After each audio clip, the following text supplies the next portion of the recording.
আহ, আসসালামু আলাইকুম। একটা ব্যাপার একটু শেয়ার করতে আসছি। সেটা সবাই জানে আজকে, যদিও সেটা হচ্ছে যে আজকে ঢাকা আন্তর্জাতিক বিমানবন্দরে, শাহজালাল বিমানবন্দরে আপনার আগুন লাগছে। তো আপনার আমার ভাইয়ের আজকে ফ্লাইট ছিল, অস্ট্রেলিয়ার ফ্লাইট ছিল দ্যাট টাইম।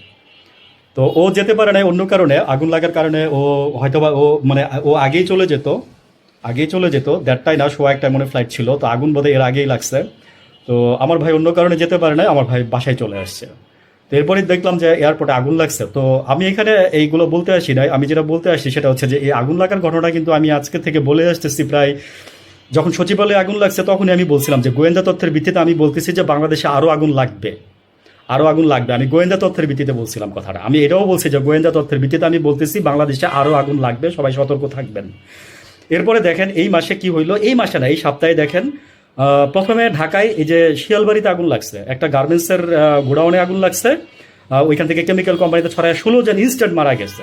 16 জন ইনস্ট্যান্ট মারা গেছে। উপরে আপনার ছাদে আপনার গেট লাগানো ছিল। তারপরে হয়েছে যেটা, এই যে 3 দিন আগে ইপিজেটে আগুন লাগছে, চিরঙ্গে ইপিজেটে বিশাল বড় একটা বিল্ডিং এর মধ্যে, হাই রাইজ বিল্ডিং এর উপরে দাউ দাউ করে আগুন জ্বলতেছে।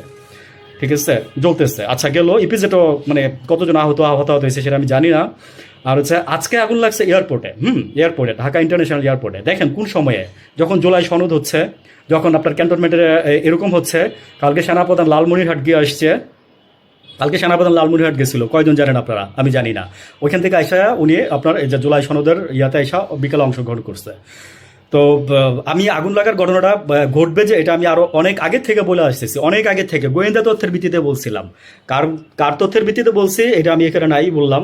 তা আমি বলছি যে আগুন লাগবে, সবাই সতর্ক থাকবেন। হ্যাঁ, সতর্ক থাকার জন্য বলছিলাম যে সবাই সতর্ক থাকবেন, সামনে আরো লাগবে।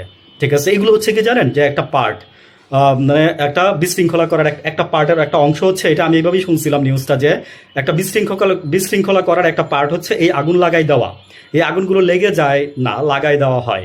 গুলশান ডিসিসি মার্কেটের আগুন, তারপরে এই যে এইখানকার আগুন, ওইখানকার আগুন। মজার ব্যাপার কি জানেন, পরে এই যে আগুন লেগে যে মনে করেন যে এই যে এত মানুষ যে মারা যায়, হ্যাঁ, তাদের আমরা মানে আজকে তারা ডাক্তার ইঞ্জিনিয়ার হইতো, হ্যাঁ, বুদ্ধিজীবী সুশীল মনে করেন যে আপনার আমলা হইতো, সচিবালয়ে চাকরি করতো, দেখতেন যে হই হলুস্তুল লেগে যেত, গরিব মানুষ মারা যাইতো, তাই না ভাই?